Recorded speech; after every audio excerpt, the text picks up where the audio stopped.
Hey there, everyone, and welcome to another episode of Making Memories. This is a brand new format that I wanted to bring to you, and I am super excited to share these discussions with you. We discuss all sorts of fun ways to make memories just by yourself, with the whole family, with friends. It is a ton of fun. Today, I've got my brother, David, joining me, and we're going to talk about a topic that David is, like, in my opinion, the master of, and that is budget travel. David is so good at it, it would make anyone's head spin. I'm telling you right now. David, thanks for joining us. Really appreciate it. We're talking about all your secrets about budget traveling, right?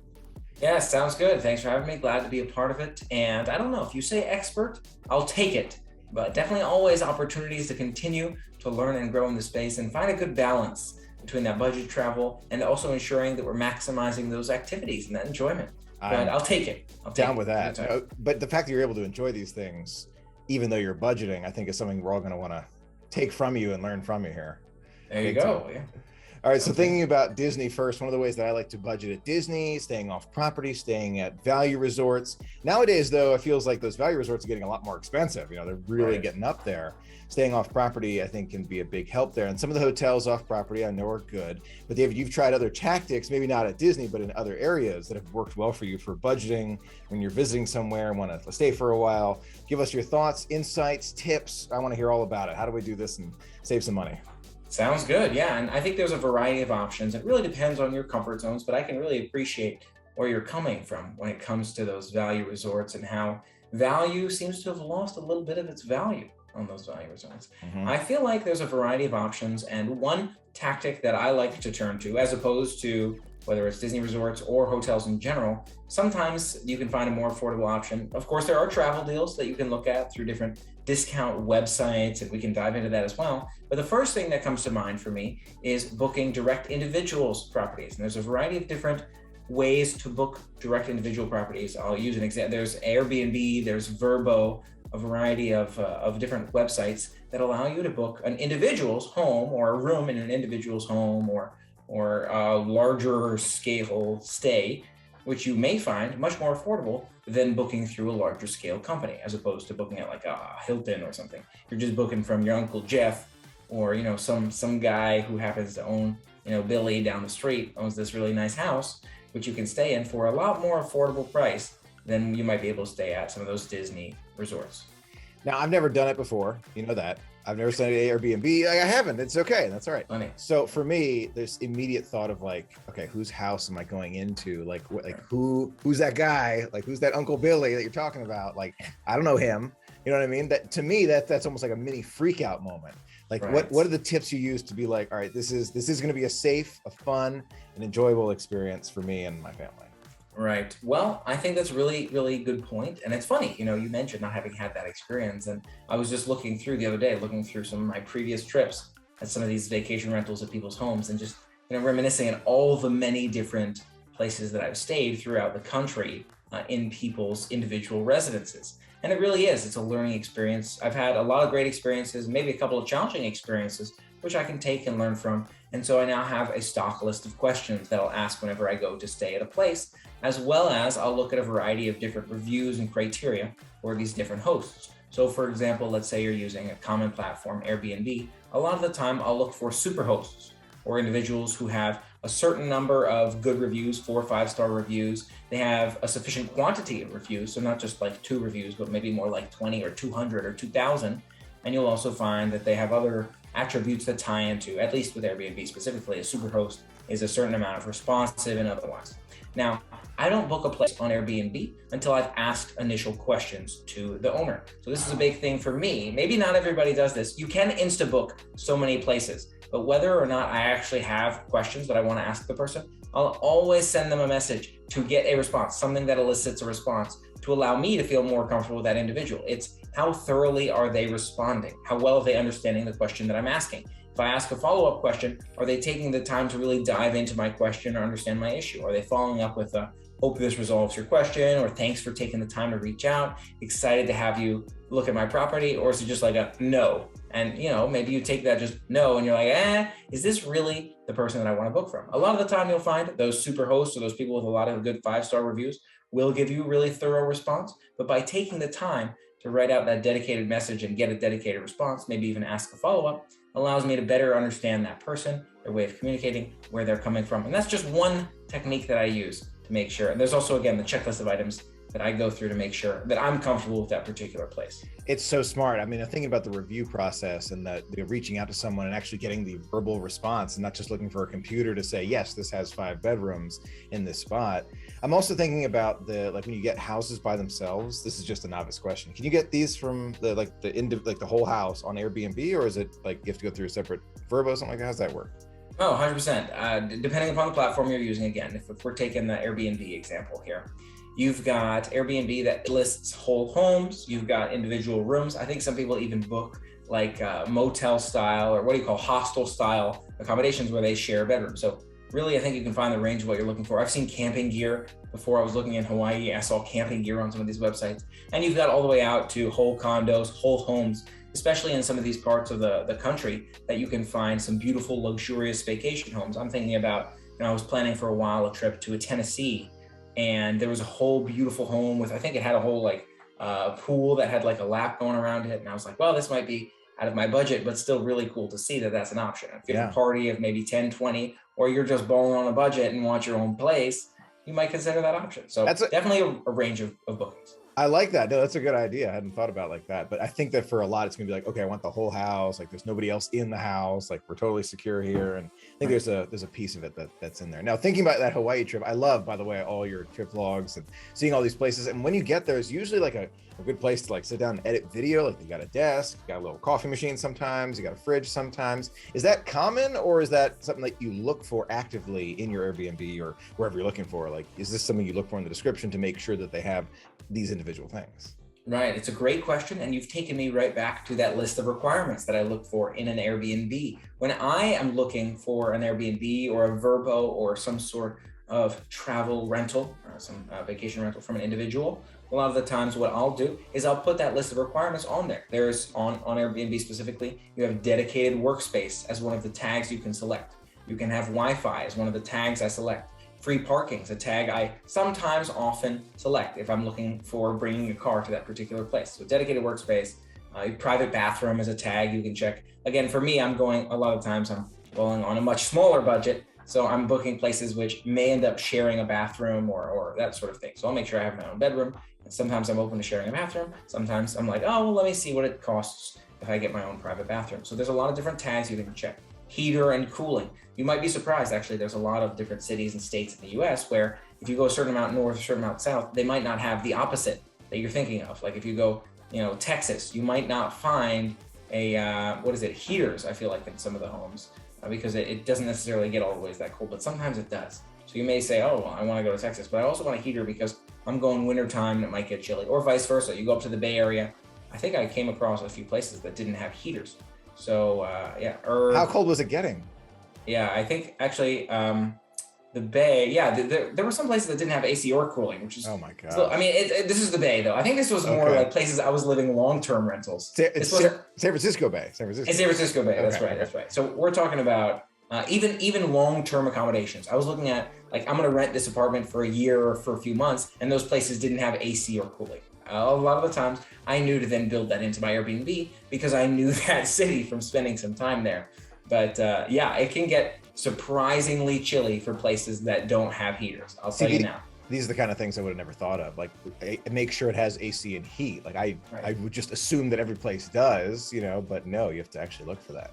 Something to keep in mind. 100%. Okay, well, thinking about, in addition to the where you're staying, I've seen you do this a couple times where when I rent a car, when I'm going to rent a car, I usually just go to one of the larger conglomerates, right? Or corporations. Right. They, a lot of Enterprises or Hertz or Avis, you name it. They got tons of them usually around the airport, right? I've seen you do it a different way. Mm-hmm. Can't remember the name of the app, but tell us more about that. And again, is there like a factor where it's like, I'm using somebody else's thing? Like, tell us about that. Right. And of course, I would say there is, when it comes to this sort of thing, there is that factor and it applies to all fields. I think the app you're describing in this particular case is Turo, which I've had a great experience with. That's right. That one I will continue to use as my primary for multiple day rental car application. But there's many others that are great too. If you're looking for a few hours, I've seen Get Around, which Get Around is still expanding. They're city-based, but I'm starting to see them pop up more and more, which is nice. I'm excited to see Get Around because they do a lot better prices per hour if you're only looking to rent something for a few hours a day. Zipcar is another one. I think that's a lot of California right now, San Francisco, LA, but Zipcar is another place where they're starting to do Zipcar rentals, more so than just like the multi-day rental, I think. But I think it's starting to become a thing where you can rent per hour as well. I have to go back and look at some of the options. But Turo is one that I use regularly. You're right. There was another one. You have Get Around, Turo, Zipcar, and I'm sure there are others. So you can continue to search. I feel like a lot of the companies are continuing to expand into those realms too. Right. You're seeing, even if you look on, I think that's a very good point. Because I think if you looked on, I'm not sure if they're still doing it, but for a while, at least in like the Bay, Lyft was saying, "Oh, rent a car from us too," or Uber, I think maybe have been doing the same thing.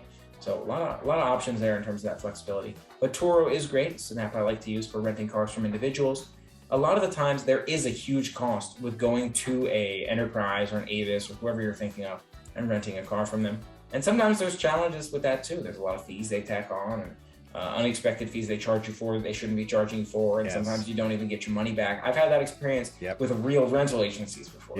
So something to note there too. I do have, again, those lists of things that I look for. I've had a bad Turo experience before. Tell us about it. Yeah, I made a video about it where I was in the San Francisco Bay Area, and the vehicle smelled quite unpleasant. I wasn't quite sure what perhaps smoke-based substances were used in the vehicle. Could have been, could have been tobacco, could have been something else. It had a really strong smoke odor, and I was quite uncomfortable with the vehicle. So that really took away from my experience that particular time. And that experience, did that car have a lot of high reviews, even though you had that experience? I'm not sure that particular one had quite. I have to go back and take a look. That might have been a moment where I said, okay, now Turo, I also have to make sure I only get vehicles with great reviews, because at a point on Turo, I was thinking to myself, oh, well, Turo's so new, nobody really has any reviews, and I'm just kind of renting from, if there's one there, I'm going to take it, especially considering the prices. But yes, especially as Turo has continued to grow, you can start to see and really be picky on, hey, this has 10 plus reviews with a 4.5 star plus rating or whatever you look for. So I've definitely seen, as the apps continue to grow, more and more reviews, which makes you feel more and more comfortable using those apps. But somebody's got to be the first time too, right? It's 100% accurate. Oh my gosh. Same thing with Uber and Lyft. It's like the first time you use it, you're like freaked out. It's like, okay, who's driving my car? Like, what's going on? But now people have like these reviews on Lyft and Uber, which is, it can't be matched. Like you have like 4.9 and you've driven 5,000 times. It's ridiculous. It's unbelievable. Right. And it's nice to have those good reviews listed for Uber as well. So you have some social proof of what's going on. And I know some people still don't like using those sorts of services, and you have to pick and choose what's right for you. Maybe you don't want to rent an individual's car, but you're comfortable with the Airbnb. Maybe it's the other way around. So yeah, I mean, I think there's a variety of situations that you might feel comfortable with. But yeah, also the reviews are nice and validating too. 100%. Now, when I was with you, when we did the Turo thing, we had the car for the day. It was really cool. The owner of the car met us there and handed you the keys. Yeah. Is that how it always works, or is it like sometimes like somewhere else, like in some, like I imagine like it's in some locker somewhere and you can just go find it? How does that work? I want to say the majority of my experiences on Turo have been as you described them, where the owner will be there, they'll hand you the keys, you'll get to meet them firsthand. But I've definitely had experiences where I remember one distinctly. I was in the San Francisco Bay Area and I rented the vehicle, and it had a lockbox attached to the back window. Really? And so they gave me the code to the lockbox. I was able to get in there, and the key was sitting in there waiting for me. And I left the car parked right where they told me to leave it, put the key back in, and locked it back up when I was done with the vehicle. Wow. That's one example. Yeah. So was it hanging on the window or something, or was it just like attached? Okay. Yeah, it was. I think it was. I've seen the ones. It must have been attached. Okay. Right. I don't think they would have left it loose in the back window, because if I I'm thinking like it hooks on the window and then they like roll the window up and it like attaches, like it's stuck on the window that way, because I'm just imagining it in my mind. I feel like I've seen something like this. I think what you're describing may be correct. It was something along those lines where it seemed like it was just accessible in the back window, but it stayed on there too. So hey, I mean, it works, but that is awesome. I feel like that's a good like side business. Like, oh, I'm going to text this person the code, and then there you go. Right. You totally could. And I think I had at least one experience where the car is like smart enough. I think they gave me like a mobile access. I don't remember exactly. That's so cool. It's like for your phone. Yeah, maybe it was like my phone allowed me to unlock the doors, and then the key was in the car waiting for me. I think that was how it worked. That's awesome. Yeah, it was really cool. I feel like that's the future we're going for, unless self-driving cars take over. Exactly. That's exactly what I was going to say, is as the technology continues to evolve, it becomes easier and easier to facilitate these transactions without needing a human present.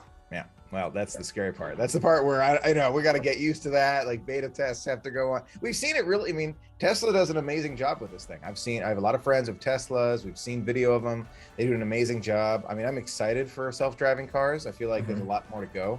But have you heard about the Apple car? I have not heard too much. Yeah, Project Titan. Sounds so cool. They've been working on it for years, and it's Apple's car. They originally were partnered with Nissan, and the partnership fell apart. And then now they're doing something else, and they're building it on their own, and they're getting ready for I don't know this for sure, but I think it was 2024 launch, something like that. So it's coming. It's coming, or 2026, something like that. It's coming along. Closer than you think. Yeah, no, I'm excited. I mean, I want an Apple car. I mean, who doesn't want an Apple car? Right. But you don't have to worry about your CarPlay at that point. It'll have Apple CarPlay. See, David, you know that I will not get a car without CarPlay. I will not get, now that I've tried it, now that I have it. I mean, are you in the same boat? You're never gonna? It makes a big deal. I mean, I wouldn't go as cleanly as never. Okay.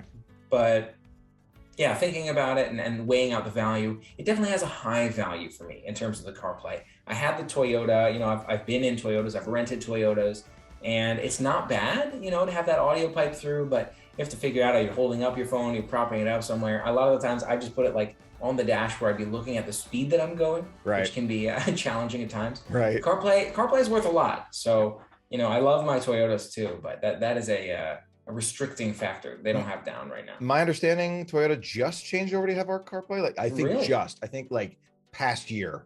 We'll have to look into this, but I think they just added it 2021 or something crazy. That's too late now for me, but I know. But yeah, you got a great car. I like mine.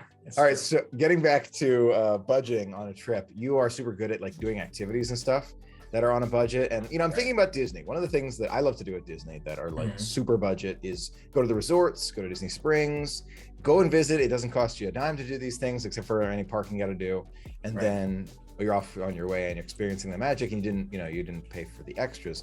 My thought is to you, when you're thinking about whether it's Disney or something else, it could be Universal, it could be just Hawaii, which I love Hawaii, and you have amazing trip vlogs of Hawaii. What's those things that you think of first? That's the first thought in your mind. It's okay, I'm going to this place that don't know too well. All right, don't know super well, but I want to do something that's good for the wallet, but also gonna have a great time. That. What's the first inkling that makes your mind go that way? Right. I would say there's a lot of thoughts that I have on the subject, and I'm thinking of several different things right now. And I'm just going to preface with, I think everyone has a balance for them. How much do you want to spend? Are you willing to spend? Are you comfortable spending? How much, fun are you trying to have? What's your sort of expectations and limitations there? And kind of finding that threshold and figuring it out. I think I've done a lot of extreme affordable excursions, and maybe that's something that I'm gonna lean into more of, is okay, excursions that cost a bit but are really worth doing to make total sense to me. So I would say some of the ones that come to mind for me a lot of the times is sightseeing. I think about the mountains, and I'm thinking about right now, oh man, the fact that I can't think of the name of the mountain, but I was in Hawaii. And it was I want to say it was a $5 maybe $10 admission. Diamond Head? Diamond Head, thank you. To Diamond Head Park, and being able to not only be down on the ground of that park and try some food and all of that, but of course the real adventure was in climbing that mountain, having the unbelievable views, the photos that came with that. Totally worth the $5 or $10 if you ask me. Now, I did a lot of other amazing sightseeing, and I managed to make that happen on a budget as well. I took the bus, the public transportation. That's right. In Hawaii, and I got up to Kailua, I got up to the North Shore. It was amazing. I'm so glad I had the opportunity to go and see those places. But I almost didn't figure out the whole bus transportation system was an option. I got to appreciate the fact that we were able to figure that one out and take advantage of that. And there was some cost associated. I think it was fairly cheap, a $5 day pass on the bus. And I was able to, now it was a slow bus ride. I'm sure it would have been much faster in an Uber with a rental car, but I also saved a good chunk of change by taking the bus. Because Ubers and Lyft in Hawaii are super expensive, right? Right. Yeah. And there's something to be said for that too, is as I looked at different methods of transportation, and as I looked at Airbnbs versus hotels in a lot of cities, it's these most expensive ones where a lot of the time you can save a good chunk of change by renting from an individual instead of from a company. So it's the same thing with public transportation as opposed to calling an Uber in this particular case. Another thing that comes to mind for me as I think of it is, as you're exploring these different resorts and you're talking about Disney, really the first thing that came immediately into my mind is, it's not so much an activity, but for a way for you to enjoy some delicious dining. It was right across the street. You're at Hawaii, you're staying at Aulani. You can get some delicious food, might be $20, $30, $40. You walk across the street from Aulani. No offense, Aulani, a great place. Love it. Enjoy it. Yep. I sat there the entire time. It's just the food. I went across the street. That Island Country Markets. It's a fancy ABC store, which is like, in Hawaii, I would imagine it's maybe our equivalent to, not quite like a CVS, but the Island Country Markets was, let's call it a Wawa. It was a beautiful blend of like a quick, pick up some t-shirts or some, fridge foods, but they also had that market in the back, right? That's what the Wawa part is like, right? The grill, the ube pancakes, unbelievable ube pancakes. I don't remember what they cost me, like maybe $5 for this stack of ube pancakes, which was like 3+ meals for me. I could not make my way through these incredible ube pancakes. And it was like some of the best food that I had while I was at Aulani. Again, no offense intended anywhere, but unbelievably affordable, unbelievable quantity, unbelievably delicious. It just hit all 3 points. And I had to keep going back. I went back for the Loco Moco. Right. I've got my little stamp thing now where I'm starting to get the stamps in my Island Country Markets, like little, whatever you call, like the coupon, so that when, the 10th meal and 11th one will be free, because I am intending to go back, because to me, that's just a beautiful merger of you're maximizing value, you're maximizing the deliciousness, and you're maximizing the experience, just sort of all together, right? I'm taking that, I'm going back to Aulani, and I'm enjoying this incredible food, which is, comparable to all the other deliciousness around me. And I still get the beautiful view from my resort, looking out at the ocean and enjoying the food there. Yes, it's in a box, and I have it on that little chair, as opposed to maybe sitting at the restaurant that's a few feet behind me, but I also saved, like $50 comparatively. So to me, it made sense. That's true. And I feel like that would make for a good mix, because we both love Aulani. And my thought is, remember that taco pizza we had? Yes. Oh my gosh. See, a mix of like breakfast from the market, and then like the taco pizza would be like a perfect, like you got a breakfast and you got like a dinner and lunch right there. And I can't get enough of it. Right, and that's a great point. I feel like that's a perfect sort of example of, it's not quite all the way down to I'm walking across the street for the Island Country Markets, but it's still a lot less expensive and still a great chunk of food from that same Aulani option, right? That quick service option, as opposed to table service. I'm getting this pizza for like a third of the price. So right, and that pizza was delicious too. But here's the thing: when you're going to Aulani, don't you want to go to Ama at least like once on the trip? Yes, saying that and having the experience, especially having not done it before. Now, having done it once is maybe a different story. Yes. Not to mention, I think they maybe closed the last time I was there. So they may have since opened back up. But I think when I was there, they were actually closed. I was comparing it to Ama, but I think they were closed at the time. So you're right. Maybe that's not a fair comparison. No, it sounds fair. It sounds fair. Right. I guess it's comparing it more to the character buffet, if you recall that one. Makahiki. Makahiki, that's right. That I don't think was worth it. Right. And you got to weigh out. Like, I would do Ama again. Makahiki, I think the one experience was probably enough. Now, it could be great to have the characters, be able to experience that in Hawaii. But again, for me, it's like I did that the one time. And having first experiences for me, a lot of the time, I weigh more heavily than, do I really want to go back to Ama or Makahiki again next time? Is it worth it? Now that I've tried that delicious food once, how worth it is it this second time around? And I find that to be very similar on trips that I go on too, as much as, let's say you're a huge fan of Disney. I would say, if I were in your shoes, huge fan of Disney, I might like trying different resorts and going to different resorts each day just to gain that experience. And I think that kind of ties into my travel as well, where, I'm going to Hawaii or wherever I'm going to different states. Or if I'm staying at Aulani, I'm going to try a different restaurant each time, and then I'll try some of the different off-property ones on the following trips. So yeah, depending upon what you enjoy. It's a really good thoughts all around. Now, this is a question I was thinking of as you were talking about Disney trips and all this. You and I both love cruising tremendously, especially Disney cruising. It's an amazing experience. It's so much fun. And without revealing any future plans that we have, because we're always full of surprises, when you're thinking about cruising, and let's pretend you've never been on a cruise before, yet you know all the details that you know, or you're giving advice to someone, right? And you're thinking about whether it is their first cruise, and for less money, you can go on the 3-nighter. But the experience, as you and I both know, is not quite the same as going on a 7-nighter, for an example. And the price per night for a 7-nighter, I'm going to just say more often than not, is less than the 3-nighter. However, the overall cost will be more. As you're thinking, because we know how good you are at budgeting, when you're thinking about this, what direction do you lean? Does it feel like you know, the 3-night is worth that less total cost, or is the 7-night just for the price per night worth the higher cost to you? Right. I think that's a great question. Now that made me think of something else as well. So feel free to, if you want to derail from this as well, but please. Just a quick piece I wanted to touch on. Yeah. As I talked about, because you brought it up at the perfect time. As I talked about variety, seeing new things, having new experiences, going new places, you know, I think about my desire, my passion, my inclination to also potentially try new cruise lines to new countries and visit new parts of the world. And, you know, I was actually watching on television, what was it, a Norway style cruise. It was really cool. It was one of these shows where they were talking about behind the cruise or whatever. I love going that. through Norway and the Spain and all that. And I'm like, man, that's a cruise I want to go on. Don't get me wrong. I do also love these Disney ones and seeing the Caribbean, which we've done.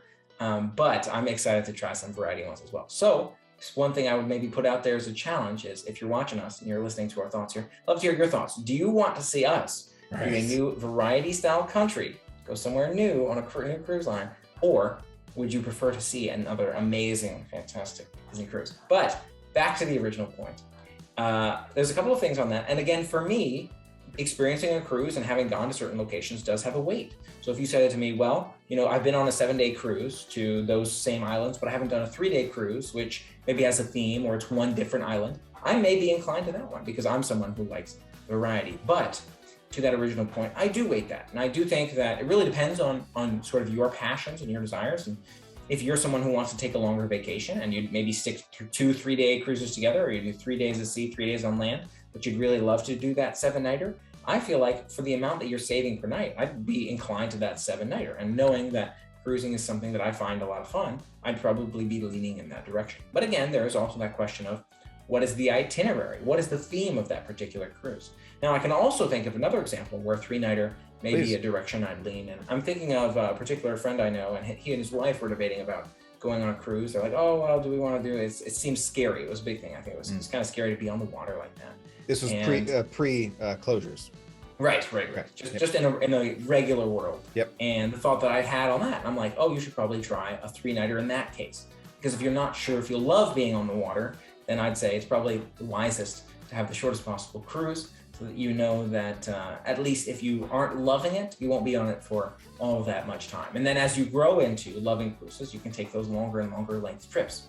So for me, I'd be inclined probably to the longer trips if it made more sense per day, depending upon how much you saved and what else you were going to do at that time. But I can see cases for the 3-day as well. And I think the new cruiser is probably a big case for that too.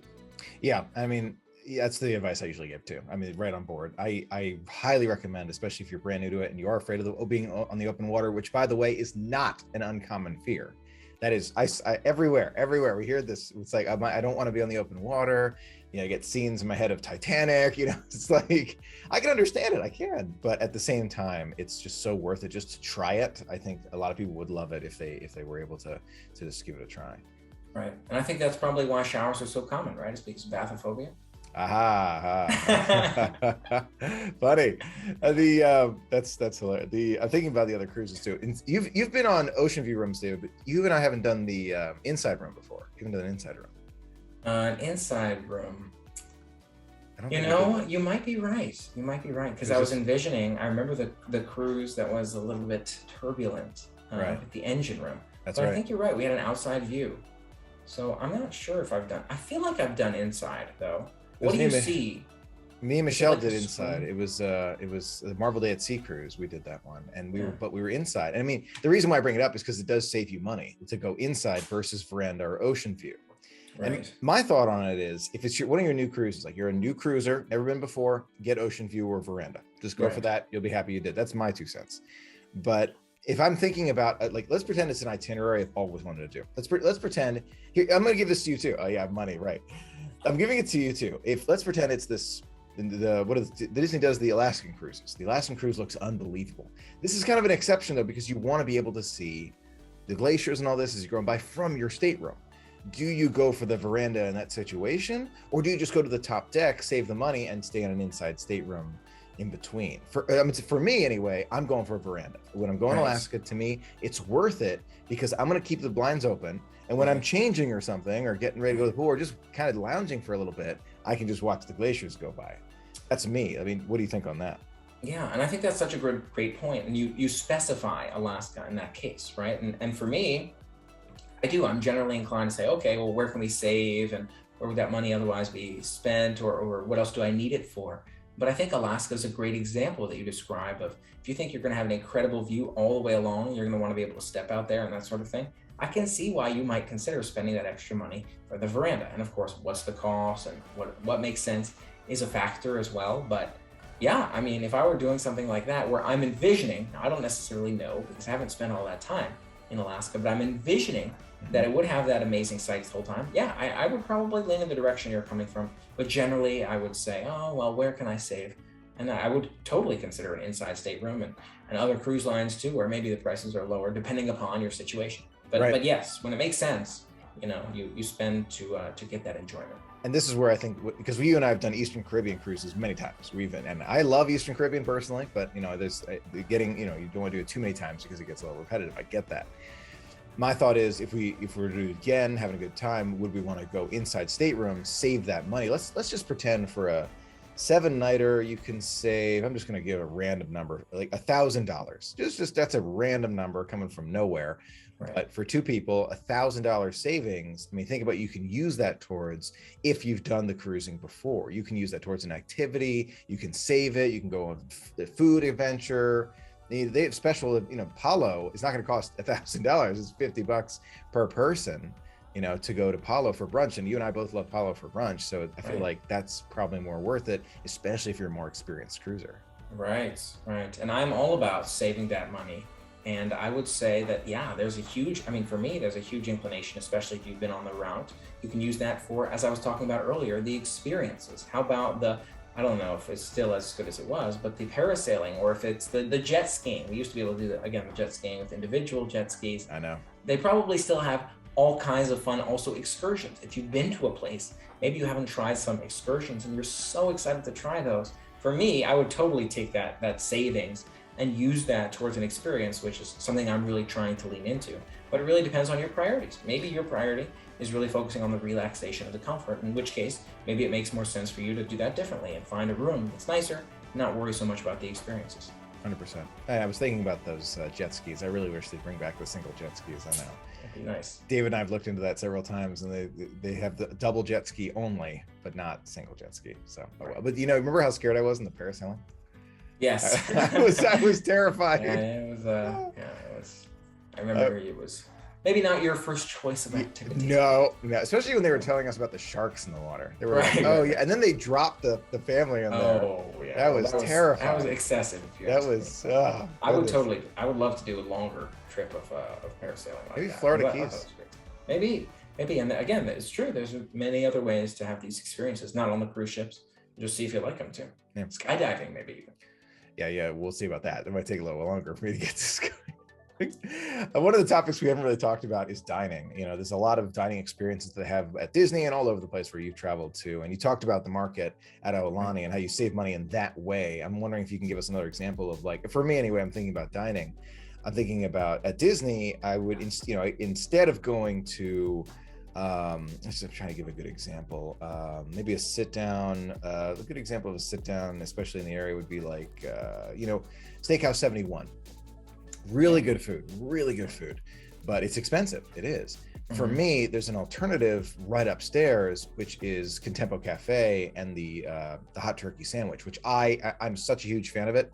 You've had it, David, right? You've had it. I have, yeah. I love that sandwich. It's amazing. But that's an example of kind of a way that I think about budgeting sometimes. I'm like, you know what, today, maybe not Steakhouse 71 or California Grilled Bar. Maybe I'll go to Contempo. I mean, what other thoughts do you have on that? Do you follow that same process? Do you have any other further tips on it? Yeah, I think you have a great point there about the comparison between the quick service and the table service when it comes to the cost effectiveness. And a lot of the times, quick service, I mean, obviously it's not completely cut and dry, but as a general rule, and of course the specific restaurants, you look into them and their price points, but the example you gave is a great one, from Steakhouse 71 to that smokehouse burger. Contempo Cafe. Contempo Cafe. It was the Contempo hot turkey sandwich. Burger though. They did. They technically still have the Contempo Smokehouse burger, but it's not as good. They got rid of the sauce. I know. Well, I'm sad. It happens a lot of that lately. But when you started going that route, and you were talking about Steakhouse 71. Again, everyone has their own situation. Is it transportation? Do you want to stay on property and otherwise? But I had one thought that came to mind, and I immediately was starting to think about how full I would be and salivating and even leftovers. And that was right across the street, which maybe Michael's been getting into, which is referred to as Chewy's. Yeah, I know. Did you want to comment on Chewy's? No, I love Chewy's. I'm not against it. But you bring up a good point. Off-property dining. That's right. And this is big because you and I have tried some amazing food right off Disney property from Chewy's. Right. What was that smoky place? Yeah, Burger Fry's amazing. What was that smoke place we tried? They had brisket. It's do you remember that place? It had the it was like a smokehouse, but it was like delicious food. You introduced me to it. The sides were the best part. Three Rivers or something like that? Four Rivers, Five Rivers? Some rivers. Close. Some amount of rivers. 4 rivers, right. Okay, 4 rivers, something like that. You're right, I've only had it twice now though, but that was a great spot. That was delicious, right? But there's a lot of good options for sure. In terms of, you were talking about parking and all that, not parking, but in terms of staying somewhere, I was thinking about Universal and the fact that you and I haven't been back in a long time, but one of the things that I loved is that even as an annual pass holder, this is the thing that was really interesting. The top 2, as far as I recall, annual passes had free parking all the time. Right. But the third to highest had 50% off, which didn't really make much sense if you're going frequently. Yeah. So for us, it came down to if we go to City Walk after 6 p.m., we've automatically saved a bunch of money on parking. Right. I feel like that's such a huge part of it. And when you're able to do little things like that, they can add up. I think that's so true. And I think that it's easy to underestimate the value of the little things and how they add up and save you money over the course of one trip and of several trips. Because if you develop those habits, whether it's refilling your water bottle or whatever it might be, as opposed to buying the water bottles, or you decide you're going to brew your own coffee in the morning. I can talk about coffee and 5-cent coffee, 20-cent coffee. Oh my gosh, that is, wow. It adds up for sure. It does. Not saying I don't enjoy some Starbucks. Of course. For sure. But taking those steps that make sense. And sometimes, of course, going out, having that luxury and enjoying maybe special occasions or otherwise, but also considering what makes sense on the day to day. And another thought on that, I since lost track of,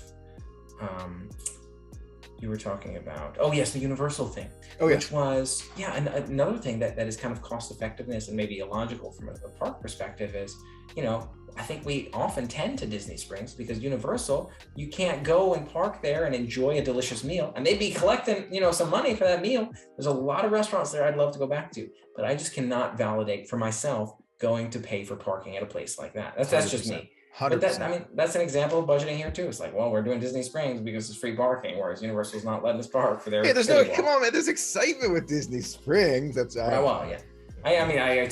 know. I don't. We're talking about money, so I get it. Right.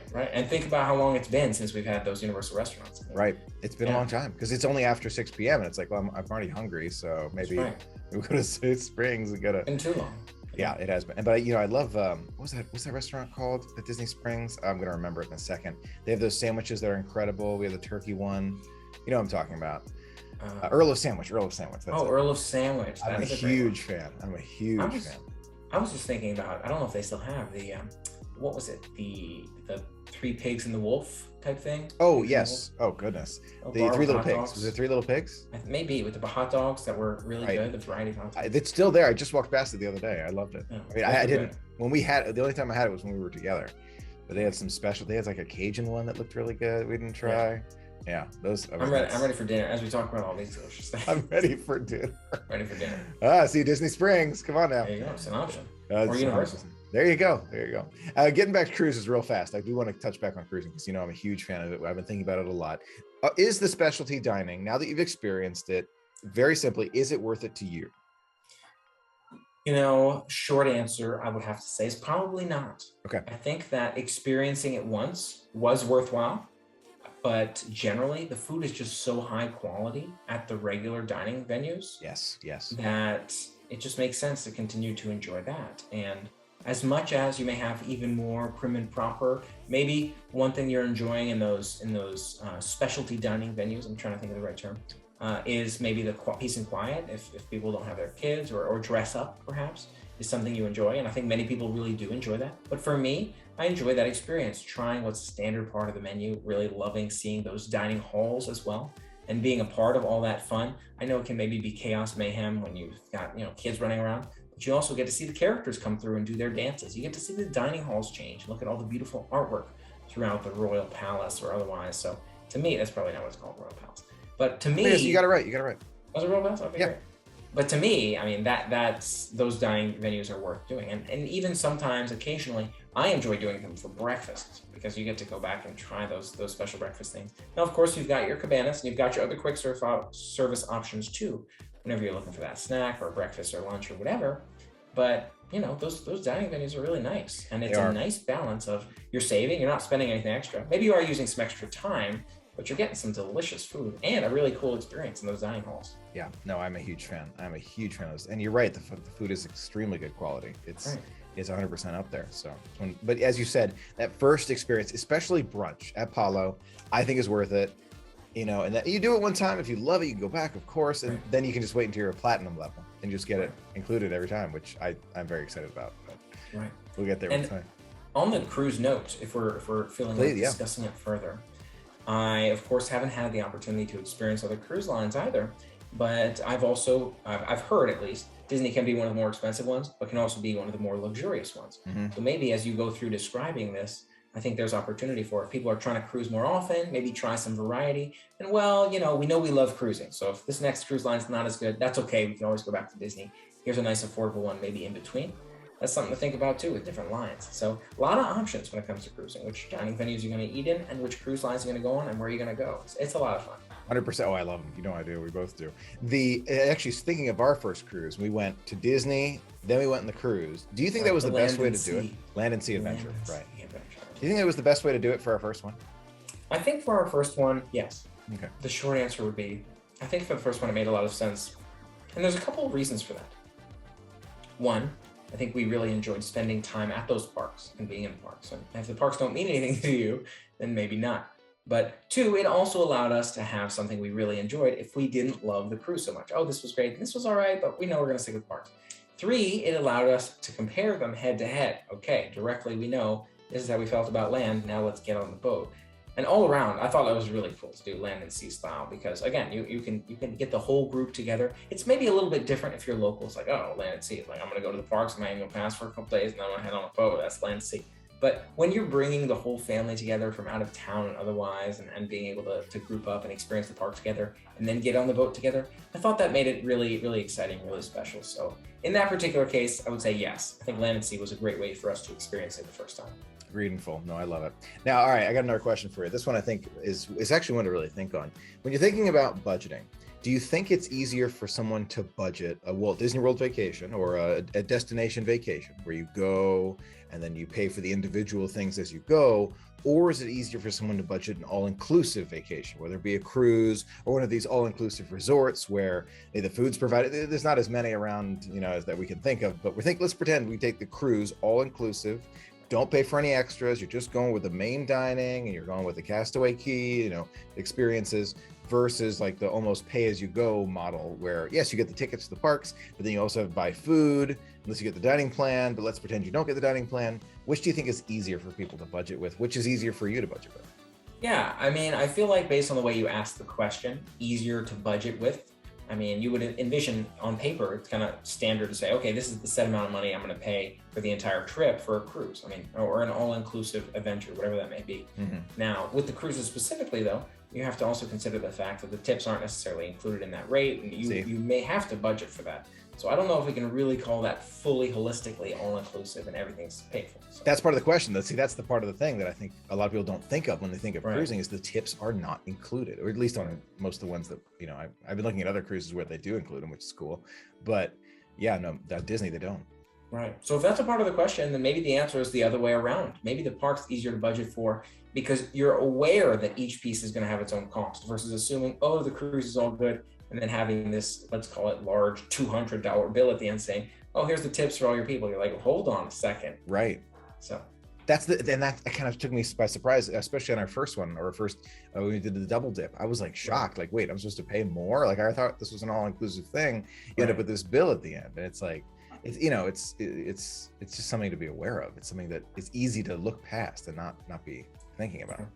And one thing I'd be really interested in additionally is having the experience of an all-inclusive resort, for example. I'm not sure if Disney necessarily does it, but I think there are many places that do, where everything that you could need is included. And if that's also an aspect that comes up with those places, because I envision you go to a different dining hall, you have different waiters, you can eat wherever you want on any given day. So I wonder if that's something that a different all-inclusive venues would already be accounted for and you wouldn't have to worry about.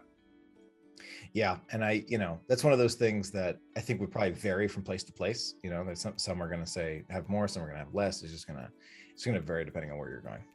Right. 100%. Got to tell you, this has been a fantastic discussion, Dave. A lot of great budgeting tips, a lot of thoughts for the future, a lot of planning that we're thinking about, a lot of cruises to go on that we're going to have to experience and talk about when we get back and have these discussions in the future. Any final thoughts on the best way to budget, best tips as you're thinking about whether it's a Disney trip or a Disney cruise line or regular cruise line, when you're thinking about that budget, you're thinking about something smart to really keep in the forefront of your mind when you're ready to go on vacation? What's that first thing you should think of when you're really trying to stick to a budget?